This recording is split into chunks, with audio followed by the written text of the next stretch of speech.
dia, muito boa tarde, muito boa noite. Sejam muito bem-vindos ao canal para falarmos mais um pouco sobre planejamento patrimonial e sucessório da família. Como sempre, meu nome é Bruno Couto Rocha, eu sou advogado aqui de Belo Horizonte, Minas Gerais, e especialista em planejamento patrimonial e sucessório da família, com expertise em holding familiar. E hoje eu quero falar de um tema muito importante para toda a família, um tema que já deveria estar sendo ensinado nas escolas, sendo ensinado em todos os lugares. Hoje eu quero falar sobre educação patrimonial.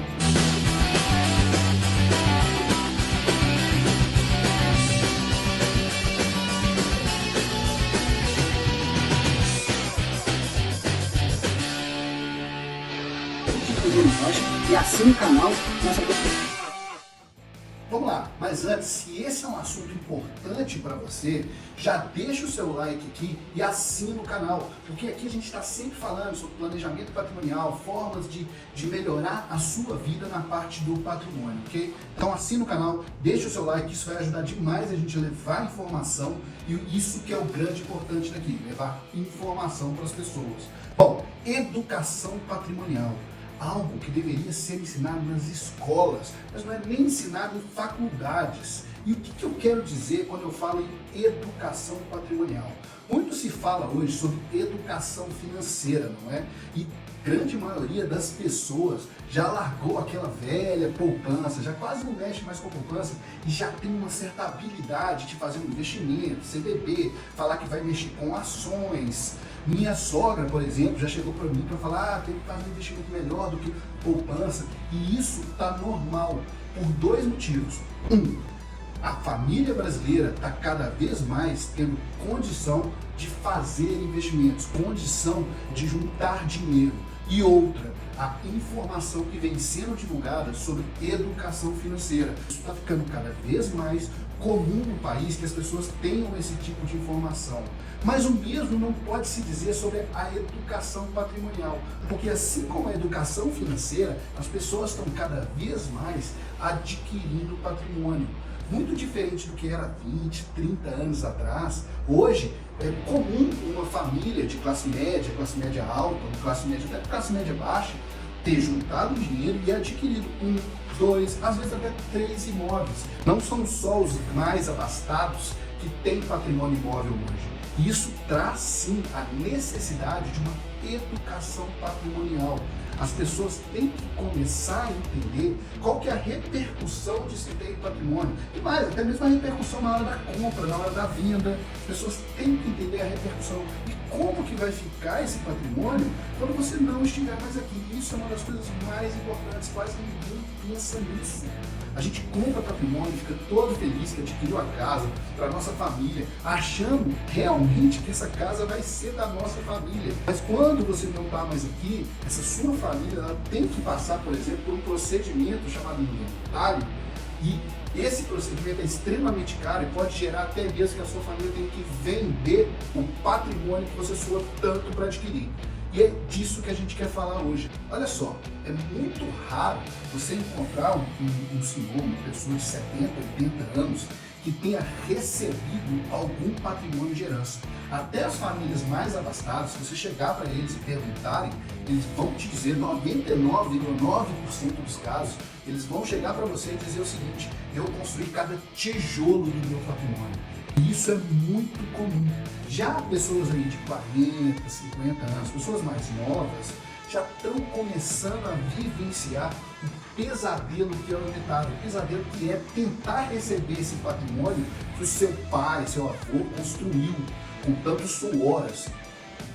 E por isso surge a necessidade da educação patrimonial, necessidade de se entender não só os impostos envolvidos na hora de comprar, de adquirir um patrimônio, de adquirir um imóvel, mas entender a necessidade, como que funciona o procedimento de cartório nisso, e mais, entender a sucessão. E esse é o mais perigoso, entender que a sucessão desse patrimônio, todo esse patrimônio que você está adquirindo, você está suando para adquirir, ele não vai ser transmitido automaticamente para os seus filhos. É muito importante você ter isso em mente. Até que a grande maioria hoje das pessoas sabem disso, mas elas não param para entender o custo disso, entender que o custo dessa transmissão, que não é automática, pode tirar aí 20, 40% do patrimônio a depender do caso. Entender isso é justamente entender um pouco sobre educação patrimonial. É a grande necessidade da educação patrimonial, que a bem da verdade, o tema educação patrimonial é extremamente amplo. Mas existem 3 pontos que eu acho importante e eu queria passar para vocês. Se eu conseguir passar isso para vocês aqui no canal, não necessariamente hoje, nesse vídeo, mas aqui no canal, falar sobre esses 3 pontos, já é o suficiente para você começar a ter um pouco mais de educação patrimonial. Ponto número 1 é entender os procedimentos e impostos envolvidos na aquisição e na venda de patrimônio. É muito importante entender isso. Não é mais do que comum as pessoas adquirirem patrimônio e não saberem o que elas vão ter que pagar para comprar aquele patrimônio, para registrar aquele patrimônio. Ponto número 2. Número 2 é entender justamente que existe um inventário. Entender que a sucessão não vai ser automática. E mais, não adianta só você falar assim, eu sei que tem inventário, então não vou nem adquirir patrimônio. Não, não é isso. É entender os custos desse inventário, entender o que a sua família vai precisar fazer se você tiver um patrimônio. E por que é tão importante entender isso? Para justamente no ponto número 3, você entender que existem opções para evitar o inventário. Existem opções e somente depois de você entender ter um pouco de educação patrimonial, você vai conseguir trazer isso para a sua família, que são as opções para se evitar o inventário. E não só evitar o inventário, são opções para proteger o seu patrimônio. Aliás, o patrimônio não, proteger a sua família contra esse pesadelo que é o inventário e contra várias outras coisas. Existem opções que são benéficas financeiramente na venda de imóveis, opções que são benéficas financeiramente para que seu filho não passe pelo inventário, opções que são benéficas financeiramente no aluguel de imóveis. Existem várias opções e para isso você tem que começar a ter um pouco de educação patrimonial. Mas eu quero falar um pouco mais sobre cada um desses temas que eu trouxe para você. O primeiro que eu te falei, que é entender um pouco dos impostos envolvidos, dos cartórios, né? E isso já está um pouco enraizado nas pessoas, porque como eu disse, a aquisição de patrimônio já está ficando algo que está sendo mais comum na família brasileira. Então as pessoas estão começando a entender o que vai ter que pagar, começar a fazer conta do imposto que vai ter, do que vai gastar no cartório, do que vai gastar no cartório de registro de imóveis. Mas não é incomum, aliás, é até muito comum pessoas me procurarem ou me contarem que adquiriram um imóvel de 100, 150 mil, um lote, uma casa, Minha Casa Minha Vida, alguma coisa nesse sentido, e ficarem abismados de terem que gastar mais 10, 15 mil reais só para poder registrar esse nome delas. Então as pessoas, na hora de adquirir um imóvel, elas têm que saber que elas vão ter o custo, por exemplo, de ITBI, que é o Imposto de Transmissão Interviews, é o imposto que vai pagar para a prefeitura pela aquisição do patrimônio. Tem que pagar imposto. Mas vai ter que fazer a escritura pública no cartório de notas. Isso tem um custo também, não é barato. Pode ser que fosse barato há muitos anos atrás. Hoje esses custos são cada vez mais caros. Além disso, vai ter que se levar essa escritura a registro no cartório de imóveis para poder fazer o registro e ser efetivamente seu.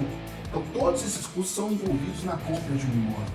Mas pessoas confundem muito o que é escritura versus matrícula.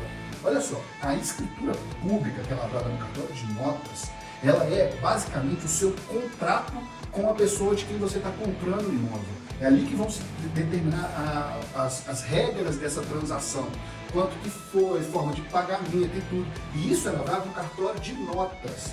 A matrícula, que é lavrada no cartório de registro de imóveis, de uma forma bem simples falando, é o que diz que você efetivamente é o dono da coisa. Então você só é dono do imóvel quando você vai lá e registra ele no cartório de registro de imóveis. Pega essa escritura pública e leva a registro. Um outro ponto também que as pessoas têm tido problemas na compra e venda de imóveis é perceber que quando se vende um imóvel por um valor maior do que você adquiriu, você vai acabar tendo que pagar o que se chama imposto de renda de ganho de capital. Ou seja, você vai ter um imposto sobre a diferença do valor que você comprou pelo valor que você vendeu. E mais, além das pessoas não saberem da existência do imposto, menos ainda são as pessoas que sabem das formas de não evitar esse imposto. Isso não é uma brecha na lei, mas sim das formas legais de que você pode ter de redução desse imposto ou até de não pagar. Por exemplo, se você vende um imóvel e adquire um outro imóvel do mesmo valor no prazo de 6 meses, você não tem que pagar esse imposto de ganho de capital. Outra coisa que as pessoas às vezes confundem, como trata-se de um imposto de renda, elas acham que tem que declarar no ano seguinte ao da venda do imóvel. Não, isso tem que ser declarado imediatamente. Já tem que ser colocado lá para declarar o imposto de renda sobre ganho de capital, sob pena até de multa, ok? E esses fatores de compra e venda são muito interessantes e às vezes até mais palpáveis no dia a dia da família, mas posso te falar uma coisa, não é nem mais importante. Não é o que vai te dar mais prejuízo, não é o que vai dar mais prejuízo para a sua família. É o item 2, entender que existe um inventário e o que ele pode fazer na sua família que vai dar o maior prejuízo. Olha só, primeiro ponto importante que vocês têm que entender, se você tiver patrimônio, quando você não estiver mais aqui, os seus filhos vão ter que passar por esse procedimento chamado inventário para poder receber esse patrimônio, para que esse patrimônio seja efetivamente deles. Seus filhos, sua esposa, seus herdeiros em geral, vão ter que passar por esse procedimento, não tem jeito. E isso talvez você já até saiba. O que você provavelmente não saiba é o quão burocrático é esse procedimento de inventário. E mais, o quão caro ele é. A gente tem casos aqui no escritório que o procedimento de inventário chegou a 20% a 40% do valor do patrimônio. A família gastou 40% do valor do patrimônio só para poder pagar as custas do inventário. Faz a conta aqui comigo. Pensa aí na sua cabeça qual que é o valor de mercado do seu patrimônio e imagina seu filho ter que gastar 40% disso só para pagar as custas. Olha o absurdo que é isso. E mais absurdo ainda é descobrir que tem gente que não passa por isso. Olha só. E por que elas não passam por isso? Em boa parte por causa da educação patrimonial que elas têm. Olha só, existem formas de ser evitado inventário e existem algumas classes que já não passam por isso há décadas, que são, por exemplo, os grandes bilionários. Claro que a gente vê aí casos como o do Gugu, do Jô Soares, do Agnaldo Timóteo, que aparecem na mídia de inventário, já acontecendo. Mas olha só, essas são pessoas que enriqueceram com a sua arte, e não num meio de educação patrimonial, num meio empresarial. Ou você ouviu falar na época do inventário do Roberto Marinho, um dos grandes bilionários brasileiros que faleceram nos últimos anos, ou do Antônio Votorantim, entre outros. Os bilionários, grandes empresários, donos de grandes empresas, da família Odebrecht, da família Andrade, você não escuta falar do inventário deles em mídia. E por que isso? Porque a família deles não passa por inventário. Eles já têm a educação patrimonial, de lá no item 3, que eu vou chegar daqui a pouco, já ter formas de se evitar que a sua família tenha que passar por isso.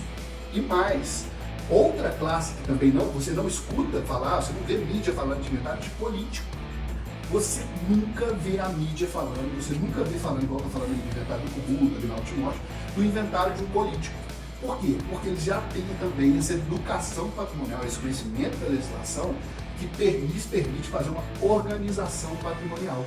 Organização essa que nos leva ao ponto 3, entender que existem sim opções para a sua família. Deixar que a sua família, que os seus filhos, que a sua esposa, que os seus herdeiros passem por esse pesadelo que é o procedimento de inventário é uma opção para você. É uma opção sua, não é obrigatório. Várias vezes já recebi clientes aqui no escritório, depois de pegar um pouco de informação com a gente, falando assim, eu achava que o inventário era a única opção. Não, não é a única opção.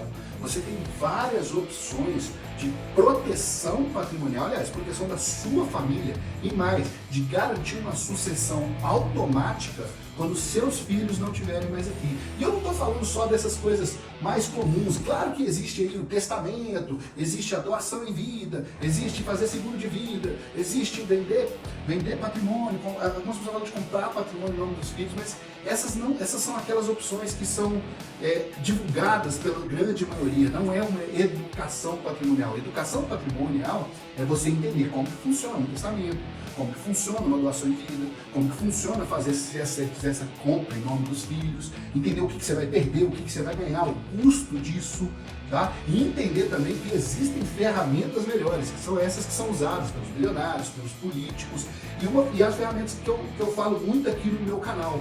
Então, se você quiser saber mais, se você gostou desse vídeo, gostou de ter um pouquinho de educação patrimonial, assine o canal, me segue nas redes sociais para saber mais, que a gente vai estar sempre falando sobre planejamento patrimonial da família. Um forte abraço e até a próxima!